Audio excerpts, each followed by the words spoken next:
Bom dia, boa tarde, boa noite. Eu sou o Marcos Tanaka Riz, diretamente dos estúdios da ECD Ambiental, dando as boas-vindas a vocês que nos ouvem. Esse é o podcast Áreas Contaminadas, em sua 6ª temporada, editado por Lilian Coreaço Riz e oferecido pelas apoiadoras e pelos apoiadores financeiros do Apoia-se. Nosso grande objetivo com esse podcast é levar mais conhecimento para vocês que fazem o mercado de GAC no dia a dia. Esse conhecimento vem na forma de conceitos técnicos e também na possibilidade de reconhecermos melhor as pessoas que constroem o nosso GAC. Como diz o poeta, quem resiste e insiste no fronte quer ver um novo horizonte se levantar. Nós, junto com vocês, lado a lado com vocês, insistiremos em resistir por muito tempo. Venha conosco lutar para que um novo horizonte se levante para todo mundo. Está no ar o podcast Áreas Contaminadas.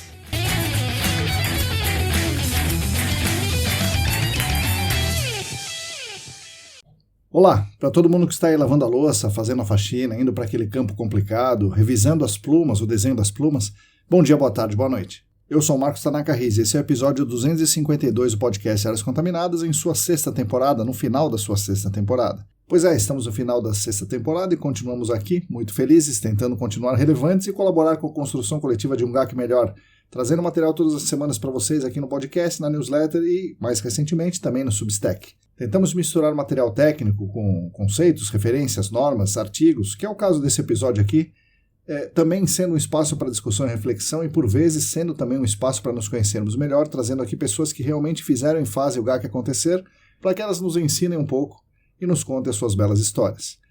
O podcast é editado com carinho por Lilian Coreaço Riz e é oferecido pelas queridas colaboradoras e pelos queridos colaboradores financeiros do Apoia-se.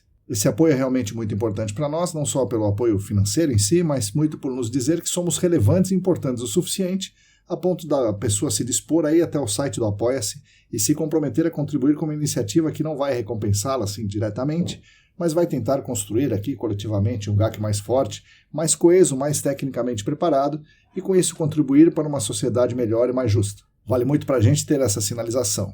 Em nome da família ECD, agradeço demais aos 46 apoiadores e apoiadoras ativos na nossa campanha, cujos nomes estão na descrição desse episódio. Com certeza continuaremos caminhando com vocês. Se você também quiser e se você também puder colaborar conosco, junte-se à nossa campanha no Apoia-se. É muito simples, basta entrar no site apoia.se/ecdambiental, está tudo muito bem explicadinho por lá.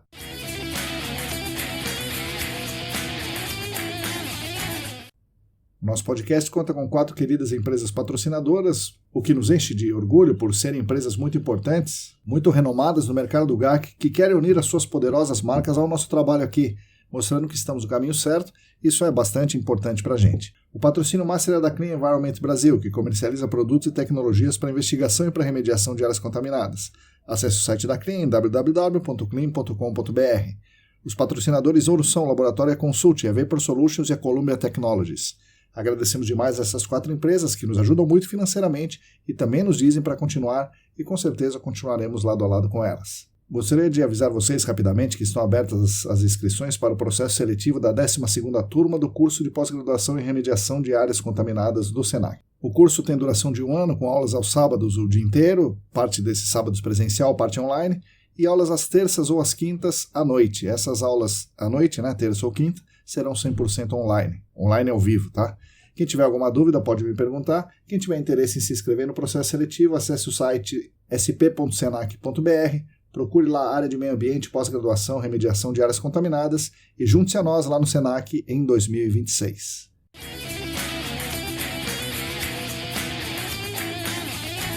Bom, como vocês sabem, essa aqui é uma série de episódios mais curtos, técnicos, direto ao ponto, onde eu faço uma explanação com comentários sobre um tema específico.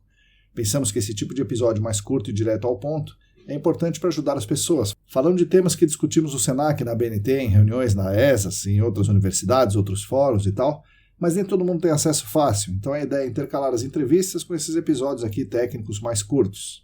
Especificamente sobre essa série de GAC em áreas com hidrocarbonetos, ela tem o objetivo principal de falar sobre o gerenciamento de áreas contaminadas, claro, em áreas com hidrocarbonetos de petróleo. Um objetivo mais específico para a criação dessa série foi quando percebi que conceitos que pareciam básicos, como fonte, pluma, ELNEPA trapeado, fase residual, saturação, etc., não estavam totalmente incorporados no repertório dos profissionais do GAC, que por fim acabavam fazendo aquela velha receita de bolo anticientífica, Instalar poções, ver se junta fase livre, ver se junta ELNEPA, o imóvel, fase livre nesses poções, coloca um MPE, restringe o consumo de água subterrânea e tchau mesmo, né? Sem se preocupar realmente em avaliar os riscos reais a que as pessoas possam estar submetidas.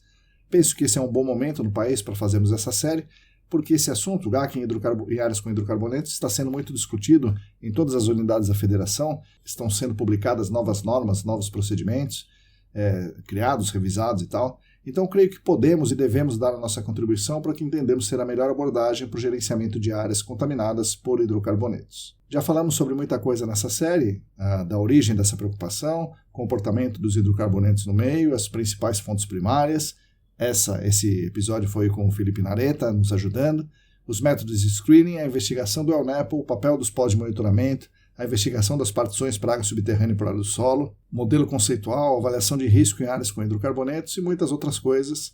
E agora, nesse 12º episódio e último da série, falaremos sobre como fazer uma intervenção em uma área contaminada com hidrocarbonetos de petróleo, o que vai, como eu disse, encerrar essa série aqui. Espero que vocês gostem, espero que vocês aprendam.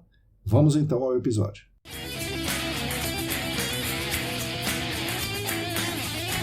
No episódio passado, falamos sobre os riscos em áreas contaminadas por hidrocarbonetos e, uma vez constatado o risco, deve-se fazer uma intervenção. Há basicamente 4 tipos de intervenção possíveis dentro da nossa legislação atual e dentro da ciência do GAC. São medidas de engenharia, medidas de controle institucional, remediação por contenção e remediação por remoção de massa. Podemos usar um desses tipos ou uma combinação entre esses tipos e, claro, isso pode ser mudado de acordo com as mudanças do cenário. Vamos começar pelo que chamamos no episódio passado de riscos agudos ou de situações emergenciais, reais ou potenciais, basicamente se há o ELNEPO móvel migrando para imóveis de terceiros ou migrando para possíveis espaços confinados que possam gerar risco de explosividade. Em situações como essa, é preciso usar todo tipo de intervenção possível. Medidas de controle institucional, regulando o uso do solo e subsolo nos imóveis afetados ou potencialmente afetados pelo risco, e no limite solicitando a desocupação dos imóveis afetados, combinados com medidas de engenharia como drenos ou impermeabilizações, escavações ou outras medidas de engenharia, medidas de contenção como barreiras hidráulicas, sejam barreiras convencionais com postos de bombeamento, seja com shafts ou com drenos horizontais que acumulam o produto para ser bombeado, de modo que é muito relevante aí, nesse caso, nesse cenário, impedir a via de acesso do produto ao bem a proteger e, ao mesmo tempo, remover a massa que está se movendo na forma de produto móvel. Ao mesmo tempo que essa ação emergencial e super importante é realizada, é necessário fazer uma boa intervenção e não deixar que o bombeamento rebaixe muito o nível d'água para não correr o risco de trapear o ELNEPO em unidades hidroestratigráficas de armazenamento na zona saturada. Aliás, esse cuidado é sempre importante de ser observado em remediações de ELNEPO. Não adianta bombear com muita intensidade, pois o que vem no bombeamento é água, não é o ELNEPO, já que água e ELNEPO não se misturam. Então não adianta ficar bombeando se não vier o que você quer tirar, que é o ELNEPO. Bombear, se só tiver vindo água, seria perda de tempo, perda de esforço, e ainda existe o risco de, ao rebaixar o nível de água local, a zona saturada passa a ser não saturada, então os poros que antes eram ocupados pela água passam a ficar vazios ou com ar, e com isso oferecem menos resistência. E aí o ELNEPO entra nesses poros, o ELNEPO não conseguiria entrar na situação anterior, desses poros estarem ocupados por água, e aí nessa nova situação o ELNEPO entra nesses poros e com isso migram para baixo, indo para dentro da zona saturada e ficando lá trapeado, aprisionado, como falamos em outros episódios aqui. Então um bombeamento com muita intensidade nem sempre é a melhor solução, precisa ser bombeado corretamente, o que precisa realmente ser bombeado. Não bombear a mais, porque se você ficar tirando água, rebaixando o nível de água, você não vai ter eficiência e ainda vai causar um problema. E dentro dessas ações emergenciais pode-se realizar também uma escavação, dependendo das condições do local, dependendo da profundidade do ELNEPO, para ao mesmo tempo que protege o receptor, você remove boa parte da massa que está causando esse risco. Então a escavação também nesse ponto pode ser feita. Bom, mas essa, como eu falei, é uma ação emergencial e um pouco fora do GAC convencional. Isso aí acontece quando tem um vazamento muito, muito expressivo, coisa que é difícil de acontecer no GAC convencional. Vamos então falar das situações mais comuns no nosso GAC, começando então pela existência de ELNEPO móvel, ou seja, fase livre que entra nos pós de monitoramento, porém não se move para fora do site, nem está causando um risco agudo de explosividade.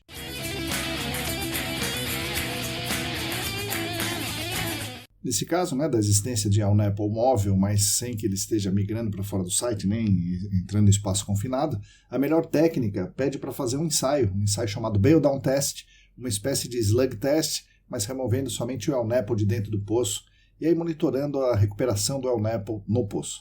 Se a recuperação for rápida o suficiente, e aí você vai ter que avaliar os parâmetros do ensaio, né? Mas se a recuperação então for rápida o suficiente é porque parte expressiva do El Nepo é extraível, ou seja, é recuperável com algum tipo de bombeamento. Lembro aqui que é tecnicamente impossível extrairmos 100% do El Nepo, uma vez que esse El Nepo fica no centro dos poros. Nós só vamos conseguir extrair a fração móvel do El Nepo, que varia entre 15% em solos predominantemente siltosos, até 75% em solos com predomínio de areia média. Mas essa é só a remoção teórica, há vários fatores que interferem na remoção em si, e a forma mais direta de estimarmos o volume recuperável é com ensaios bail down em postos de monitoramento, como falamos em outros episódios aqui, especialmente o episódio 7 dessa série. Recomendo que vocês voltem lá e ouçam o episódio 7. Enfim, após o ensaio, portanto, tendo sido feita a estimativa da recuperação do El Nepo, é hora de começar a extração em si.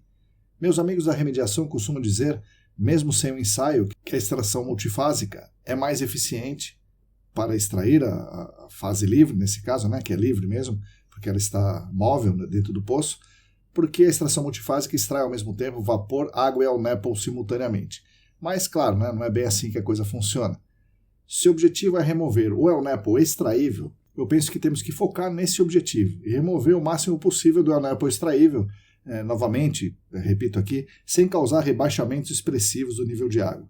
A extração a vácuo do El Nepo, como MPE, pode ser uma boa estratégia, como também pode ser uma boa estratégia um bombeamento simples, com vazões baixas, com rebaixamento pequeno, né?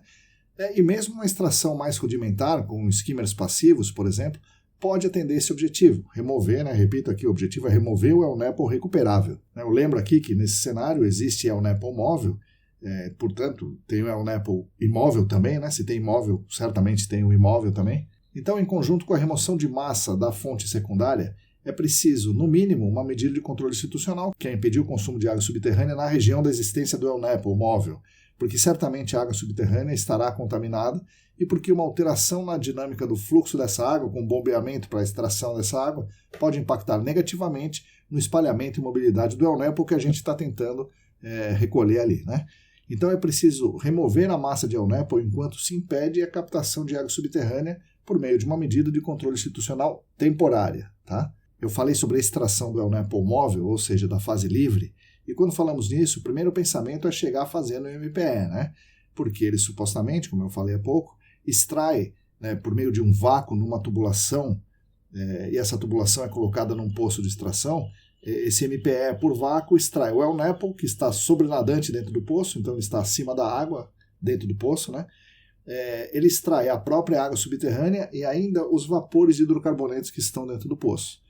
E por isso é chamado extração multifásica, e isso, na teoria, né, de quem pensa na remediação, maximiza a eficiência da remediação, porque você tira a fonte secundária, mas você tira também fase dissolvida e vapor, e tudo isso ajudaria, né, na remoção da massa como um todo. E tudo isso sendo feito num único tubo, chamado drop tube, o que torna uma remediação bastante eficaz e relativamente barata, porque basta uma bomba de vácuo e um tubo para se extrair tudo isso de uma vez só. Claro, né, tem um sistema de tratamento de superfície, e como a extração é relativamente pequena, né, você vai extrair poucos fluidos ali, o sistema de tratamento também é relativamente simples, portanto é barato. Mas vamos lá, primeiro de tudo, é bom a gente saber que o MPE tem uma limitação física. Como ele funciona com vácuo, ele forma vácuo na tubulação, e aí o sistema, né, de MPE por vácuo conta com a pressão atmosférica para empurrar o líquido para cima por essa tubulação. Como a gente sabe, a pressão atmosférica é de 1 atm, ou 100 kPa, ou 10 metros de coluna d'água, né, mais ou menos isso. De modo que o máximo que a pressão atmosférica poderia empurrar um líquido para cima, o máximo seria 10 metros, né, ao nível do mar.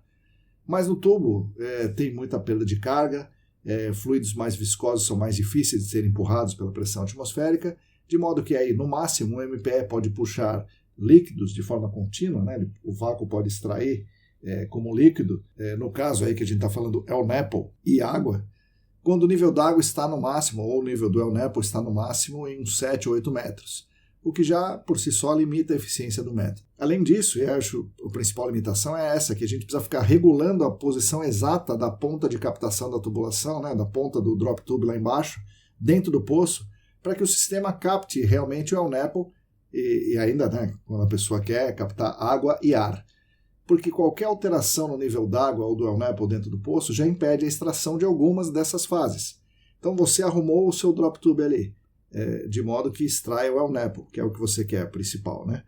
Agora, imagina que você extrai o ELNEPO e o nível d'água rebaixa. Quando o nível d'água e do óleo rebaixa dentro do poço, se você não mexer no drop tube, você passa a extrair somente ar. Por outro lado, se o nível d'água sobe dentro do poço, você passa a não extrair o óleo, mas você passa a extrair predominantemente água, que você também não quer. Então é preciso ficar regulando a todo momento esse drop tube, o que reduz muito a eficácia e a eficiência desse processo do MPE. De modo que não é só instalar o MPE e está feita a coisa, né? Você precisa fazer um estudo, né? Como sempre, precisa fazer um estudo para propor uma técnica de remediação mais adequada. Então, além disso, né, repetindo aqui o grande objetivo que estamos falando é remover o ELNEPO. Remover ar e água seria um bônus aí, né? E nem sempre é um bônus relevante. E para remover o ELNEPO, o MPE pode não ser a melhor alternativa. Precisa ser estudado, né, se é a melhor alternativa ou não. Pode não ser a melhor alternativa. É preciso, então, que se faça um estudo bem feito. Nunca, né, repito aqui, né, nunca instalar um sisteminha de MPE, como é feito na grande maioria das áreas contaminadas por combustíveis. Precisa estudar o caso, muito bem estudado, antes de sair instalando qualquer coisa. Claro, como em todos os cenários, né, nesse cenário também, a escavação é sempre uma possibilidade, especialmente onde há muitos riscos ou onde é preciso tomar uma ação rápida. A escavação, obviamente, tem muitas limitações, mas é inegavelmente o que remove a maior parte da massa em relativamente pouco tempo. Então é sempre algo para ser considerado em áreas com ELNEPO. Resumindo, o objetivo nesse cenário é remover o ELNEPO móvel enquanto se aplica uma medida de controle institucional temporária. Para remover o ELNEPO que é removível, é preciso primeiro identificar e quantificar o ELNEPO removível, por meio do Bail Down Test. Depois, quantificar quanto o ELNEPO é removível. Aí temos que instalar os poços de extração e aí focar o sistema na extração do ELNEPO móvel, que pode ser a vácuo, como no MPE, né? Pode ser por deslocamento positivo, como em um bombeamento, ou por algum tipo de skimmer passivo.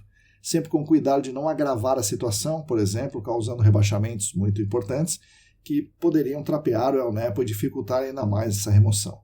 Então não é para sair instalando o MPE de qualquer forma, sem nenhum estudo, porque nem sempre essa é a melhor solução. Também não é para sair bombeando a esmo, no máximo de vazão que a bomba permitir, porque isso não é eficaz, porque nesse caso é provável que a bomba só traga água, não traga o ELNEPO, e ainda pode piorar a situação. Pode ser que algo simples, como o bom e velho skimmer passivo, atinja os objetivos para esse cenário, mas novamente aqui, repito, mais uma vez, com o risco de parecer meio chatão, mas eu vou falar de novo, sempre é preciso ter um estudo, uma investigação bem feita, e um estudo piloto muito bem feito antes de se instalar o sistema de remediação em full scale.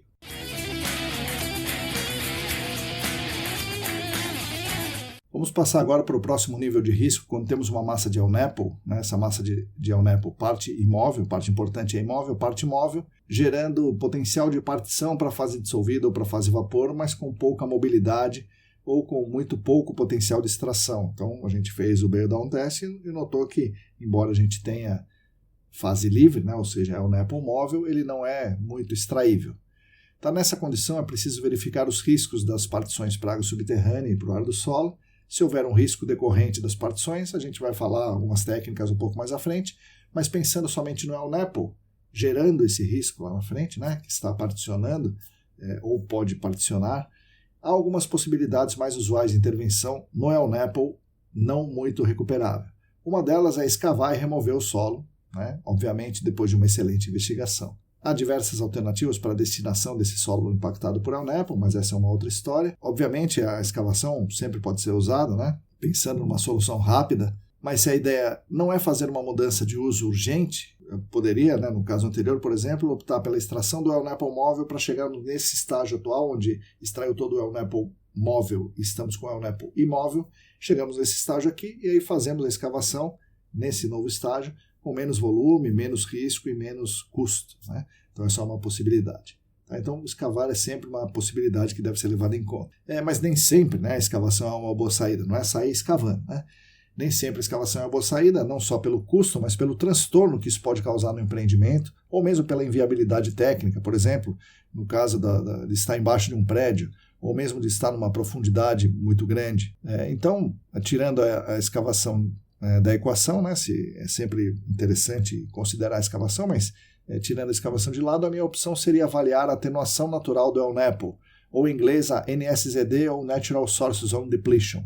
Existem protocolos internacionais assim muito consagrados no ITRC, na API, na EPA, na literatura. Temos um livro bastante interessante, organizado pelo Jonas Garcia Rincon, que traz um capítulo muito legal sobre a NSZD, além de muitos estudos já feitos em muitos lugares, inclusive estudos aqui no Brasil estão sendo feitos, tem artigos publicados, tem estudos sendo desenvolvidos nesse tema, e esse tema também se conecta com uma moda atual, sobre a qual falaremos futuramente, que é a NBS, né, ou Soluções Baseadas na Natureza. Bom, a NSZD está bem documentada, é conhecida da ciência há algum tempo e se fundamenta em monitorar os processos de degradação do hidrocarboneto que está no solo na forma do El Nepo. Basicamente, os processos são biológicos, né, bioquímicos, tanto aeróbios quanto anaeróbios.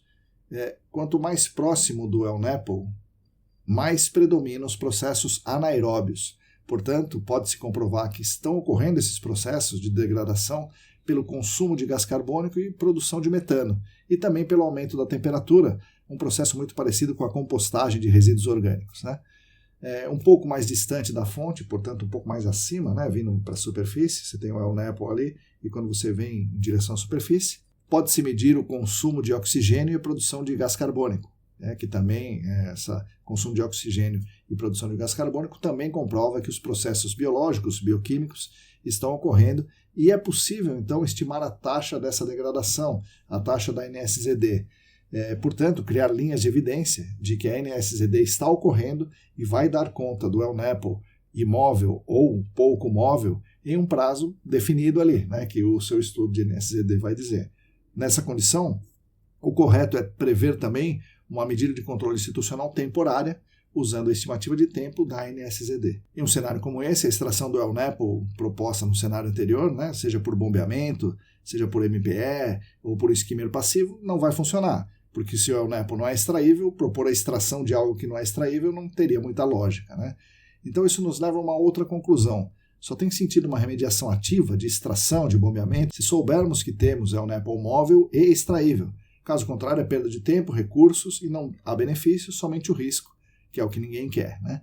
Então, para El Nepo imóvel, como não há um risco direto, é interessante a gente pensar em estimar a NSZD. É algo de relativamente baixo custo, é algo que está ocorrendo, teoricamente está ocorrendo naturalmente, e isso pode ser aí, basicamente monitorado para que essa massa seja consumida sem que cause um risco de partição muito grande para outros meios.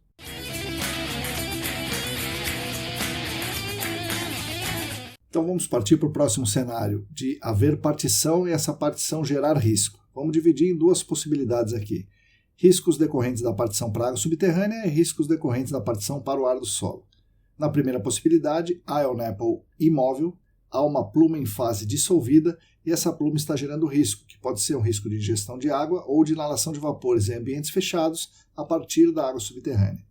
Para o El Nepo imóvel em fase residual, já falamos, né, no tópico anterior, e para a água subterrânea em si, se há risco de ingestão, então é preciso primeiro estabelecer uma restrição temporária de uso da água subterrânea, onde o mapa de risco mostrou que há risco de ingestão. Né? A seguir, há várias possibilidades de remoção da massa da fase dissolvida. A mais simples dela é a atenuação natural, novamente por processos bioquímicos, da mesma forma que ocorre com a atenuação da fonte secundária, né, a NSZD. Só que aqui, a atenuação natural da fase dissolvida, falamos da atenuação da pluma, que ocorre nos hidrocarbonetos, ainda com mais intensidade, com mais eficácia, mais eficiência do que a atenuação natural da fonte. Para verificar se as condições biogeoquímicas são propícias e estão acontecendo, os principais indicadores, né, dessa atenuação natural da fase dissolvida são o consumo do oxigênio, o consumo de nitrato e produção de nitrito, o consumo de sulfato e produção de sulfeto, a redução de ferro 3 e manganês 4, normalmente na forma de hidróxidos ou de argilominerais, a redução deles para ferro 2 e manganês 2 dissolvidos, isso faz aumentar a condutividade elétrica. E outro indicador é a metanogênese ou aumento da concentração de metano em fase dissolvida. Então, tudo isso, todos esses mecanismos precisam ser comprovados para dizermos que está havendo atenuação natural e com qual intensidade está havendo essa atenuação natural, permitindo aí prever a duração do risco de ingestão de água subterrânea naquele ponto lá, né, naquela área. Só que tem um detalhe interessante aí. Se houver concorrentes para serem degradados, a atenuação natural dos hidrocarbonetos fica prejudicada. Então, se tivermos aí esgoto, matéria orgânica no solo, ou etanol, o etanol presente por vazamento do próprio etanol, ou de gasolina com etanol, ou até metanol, né, de gasolina adulterada, combustível adulterado, tudo isso aí, se vazou, prejudica a atenuação natural, né, porque ele acaba competindo, né, com os micro-organismos ali. Muitas vezes vemos todos os doadores, no caso aí todos os aceptores de elétrons, mas quem está doando os elétrons não é hidrocarboneto que a gente quer remediar, mas é um concorrente. Então a atenuação natural tem que ser bem monitorada para ver não só os aceptores e doadores de elétrons, mas também aí a presença de interferentes, aí, de concorrentes para o seu contaminante, né? Bom, além da atenuação natural e da medida de controle institucional, para riscos de ingestão de água subterrânea, há a possibilidade, sempre, né, de bombeamento e tratamento da água. E aí sim um bombeamento mesmo, né, da água, porque estamos falando da fase dissolvida. Mas é bom a gente lembrar sempre, né, se há fase dissolvida é porque tem uma fonte secundária que precisaria ser alvo de uma ação de remediação também. Do contrário, o bombeamento seria um grande enxugador de gelo, né? Talvez possa ser feito um bombeamento com recirculação, que mobiliza a parte da fonte secundária imóvel para a fase dissolvida, né? Então acelera o processo de partição e essa partição será bombeada e tratada pelo sistema, ou eventualmente pode ser feito um DPE ou Dual Phase Extraction, que é basicamente um MPE, só que com duas tubulações, né? Uma para bombear a água, e ao bombear a água promove um rebaixamento do aquífero, e uma outra tubulação para extrair os vapores da zona não saturada, que foi criada pelo rebaixamento da água subterrânea. Então rebaixou, e o que era zona saturada passa a ser zona não saturada, e a extração de vapores atua nessa nova zona não saturada. É algo, né, bastante caro, né? Tanto o sistema, principalmente o tratamento, de certa forma complexo, é arriscado, porque pode ser que mobilize o ELNEP imóvel para profundidades maiores, né, trapeando, né?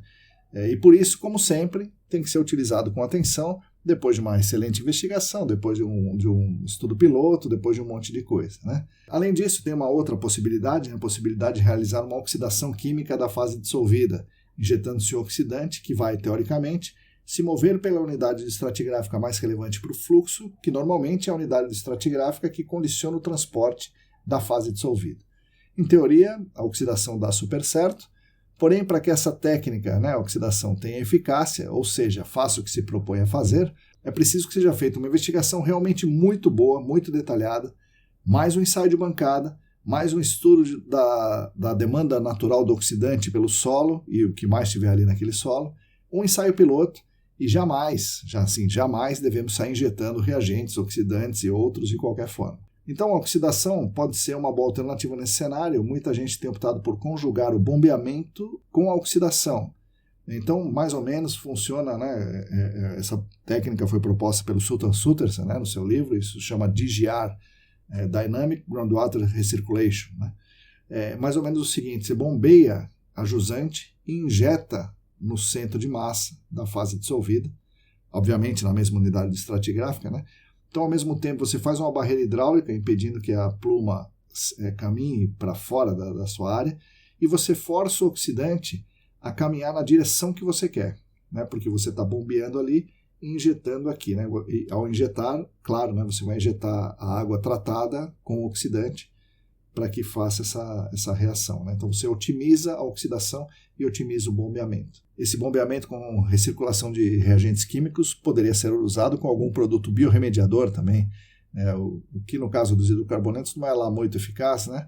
Mas é algo para se ter em mente, né? Para clorados isso funciona muito bem, mas para hidrocarbonetos provavelmente não. Tem gente que usa essa recirculação aí, né, com um produto surfactante, com o objetivo de mobilizar o ELNEP que está imóvel. Mas isso, na minha opinião, é um negócio muito temerário, né, muito arriscado, envolveria um estudo ainda mais importante, né, mais bem feito. Né? Precisa ser muito bem feito mesmo, do meio físico, do ELNEPO e das condições aí biogeoquímicas para que o tiro não acabe saindo pela culatra. Tá? Mas enfim, a oxidação é uma coisa interessante e pode ser maximizada com a recirculação de água. Voltando então à oxidação, algo que pode acontecer é que essa injeção, né, de oxidante diminua a capacidade do meio de atenuar naturalmente a contaminação em fase dissolvida, por conta da oxidação também dos micro-organismos envolvidos nas reações de atenuação. Então é bom que uma eventual oxidação seja muito bem estudada, como sempre. Em geral, o MPE não teria muita eficácia numa remediação cujo alvo seja a fase dissolvida, então não seria uma técnica para ser uma das primeiras opções aqui, no caso de fase dissolvida, né? Como sempre, eu recomendo que se faça um estudo muito bom para que a melhor técnica seja escolhida, e nesse estudo, já que vai ser feito um estudo bom, sejam avaliados os receptores e elétrons, portanto, seja avaliada a viabilidade da atenuação natural, que com um custo muito baixo você já pode avaliar se existe a eficácia, né, da atenuação natural, se existe a viabilidade disso ser feito. E aí você estabelece uma linha de base. Né? Uma outra técnica teria que se mostrar superior a essa linha de base estabelecida pela atenuação natural. Bom, mas seja qual for a escolha, deve ser realizada em conjunto com a medida de controle institucional temporária. Um parênteses aqui, né, alguns insistem que essa restrição, né, do consumo de água subterrânea pode ser eterna, mas eu vejo isso totalmente errado, totalmente antiambiental. Isso transfere o direito de uso de água da sociedade, das futuras gerações, para o empreendedor, que vai pegar esse direito, né, de uso de água todo para ele, deixando a água subterrânea contaminada, isso só para economizar seus recursos financeiros. Então, acho isso totalmente errado. Além de ser errado, na minha opinião, é contra muitas normas e leis, entre elas o Decreto Estadual 59263 e a DD 38 do Estado de São Paulo. Eu sei, né, que a CETESB tem aceitado esse tipo de intervenção, né, com restrições eternas, especialmente em áreas de mudança de uso, mas isso uma hora não vai dar certo. Né? Quando o Ministério Público resolver avaliar isso com mais atenção, vai ver que isso não tem cabimento nenhum. Né? De modo que não podemos aqui, né, no podcast, recomendar esse tipo de ação. Então, o que deve ser feito? Uma restrição do uso de água subterrânea temporária, né, enquanto durar esse risco de ingestão de água subterrânea, que deve ser mitigado por meio dessas outras coisas que eu estou falando aqui, atenuação natural, oxidação, bombeamento, etc.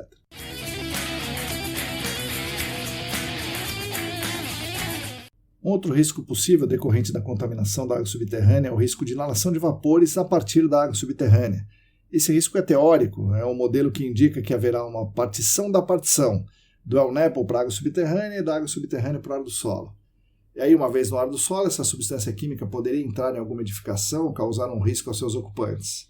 Bom, primeiro, se isso acontecer, a concentração na água é alta o suficiente para causar também o risco de ingestão de água, e aí caímos no caso anterior, né, das intervenções sugeridas por mim aqui no caso anterior. Eu recomendo nessa situação que seja investigado o ar do solo para avaliar o risco de inalação de vapores em um cenário mais próximo do real. E se realmente houver vapores no ar do solo em concentrações capazes de causar risco, vamos para o próximo caso. E se não houver risco de inalação de vapores, basta seguir as instruções do cenário anterior. Tá?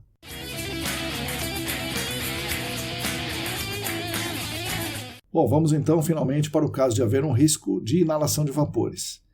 Se há essa concentração da partição por vapor acima do permitido, certamente há uma fonte secundária que precisa ser tratada. E aqui, nesse episódio, falamos sobre as formas de fazer isso. Eu repito isso porque muitas vezes a gente detecta essa pluma de vapor no ar do solo, mas não sabe onde está a fonte secundária. E aí a gente fica tratando o efeito sem sequer conhecer a causa. Então é preciso fazer, né, mais uma vez eu digo aqui, é preciso fazer uma boa investigação que identifique e quantifique a fonte secundária, as unidades estratigráficas, etc. Feito tudo isso, e falando apenas na mitigação dos riscos de inalação de vapores, pode-se realizar medidas de engenharia, indo desde a remoção do ambiente fechado daquele local, até a transformação desse ambiente fechado num ambiente aberto, talvez aumentando o pé direito, aumentando a ventilação, qualquer coisa nesse sentido. Uma outra possível mitigação é instalar um sistema relativamente simples e barato de despressurização do contrapiso, é uma medida de engenharia também. Despressurizar o contrapiso, fazendo com que o contrapiso fique com pressão negativa e o ar ambiente fique com a pressão maior do que a do contrapiso. E aí a gente vai gerar um gradiente, portanto um fluxo de ar da edificação para o subsolo. E com isso a gente mitiga o risco, né, de entrar vapor do subsolo para o ar ambiente, já que você tem uma pressão de cima para baixo, não de baixo para cima. Há casos em que há muito El Nepo preso na zona não saturada, ou chamado de empoleirado, né, como uma galinha empoleirada no puleiro. Isso torna a recuperação desse El Nepo empoleirado muito difícil, né? Então uma extração, por exemplo, não vai dar certo, né? Você não vai conseguir extrair esse El Nepo que está na zona não saturada. Talvez dê para extrair esse El Nepo apenas com uma escavação. Nesses casos, há, com certeza, muito vapor no ar do solo na zona não saturada e poderá haver um risco elevado. E aí, nesse cenário, em geral, a melhor opção é fazer uma remediação, né, uma intervenção de uma remediação por extração de vapores do solo, ou SVE, talvez conjugada com aquelas medidas de engenharia que eu falei há pouco. Para isso, são instalados poços, para o SVE, né, são instalados poços de extração na zona não saturada e é aplicado um vácuo nesses poços, fazendo com que os gases e vapores migrem do solo para os poços e dos poços para a tubulação que leva esses gases e vapores para um tratamento em superfície. Claro, mais uma vez, é preciso conhecer as unidades estratigráficas, já que estamos falando de zona não saturada, para que os poços fiquem posicionados adequadamente nessas unidades que condicionam o fluxo de vapores e que esses poços sejam também distribuídos horizontalmente, né, adequadamente, sem usar aquela regra do dedão, né, que todo mundo usa, sem base na ciência, que é o raio de influência dos poços ser de 5 metros. O pessoal fala, então você põe a cada 5 metros, sem teste, sem coisa nenhuma, porque o raio de influência é 5 metros. Eu já vi diferenças muito grandes de raio de influência, inclusive na direção, ou seja, vem vapor de um lado, mas não vem do outro, né? Ou seja, uma extração de vapores precisa ser precedida também de uma excelente investigação da zona não saturada, precisa ser precedida também de um bom teste piloto, e só depois disso é feito o projeto e a implantação da remediação. Então, para o caso dos riscos serem de inalação de vapores, né, o risco decorrente da partição para a fase vapor, aí tem as medidas de engenharia e tem o básico, que é a extração de vapores do solo.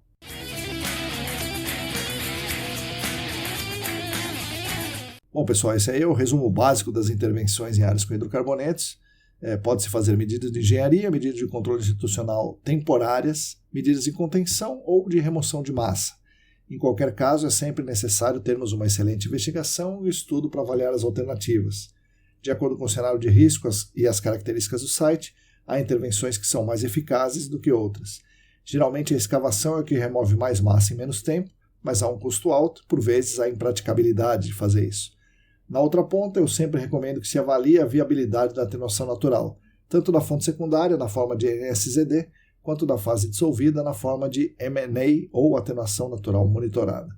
Tendo essa linha de base, pode-se estudar outras intervenções, como o bombeamento do El Nepo, bombeamento de água, extração multifásica, skimmer passivo para El Nepo, DPE quando o problema for fase dissolvida, extração de vapores quando o problema for vapor na zona não saturada, oxidação química e muitas outras. Então esse aqui é só um bom resumo, né? Provavelmente teremos que dedicar outros episódios para falar de remediações aqui nesse podcast, mas na minha opinião, o que nós falamos aqui é suficiente para encerrarmos essa série de GAC em áreas com hidrocarbonetos. Espero que vocês tenham gostado do episódio, gostado da série, que durou mais de 2 anos, né? Quase 3. Mais importante de tudo, espero que isso ajude vocês no dia a dia e nos projetos que estão inseridos. Você que é trabalhador ou trabalhadora do GAC, espero que isso te ajude a melhorar a sua condição dentro da sua empresa, que te ajude a contribuir com ideias, conceitos e projetos de remediação. Você que é de órgão ambiental, espero que os conceitos que trouxemos aqui ajudem vocês a não deixar os empreendedores capturarem os direitos difusos para obter seus ganhos econômicos. E você que é de responsável legal, trabalha no responsável legal, espero que essa série te ajude a contratar boas empresas e a fazer bons trabalhos na sua área.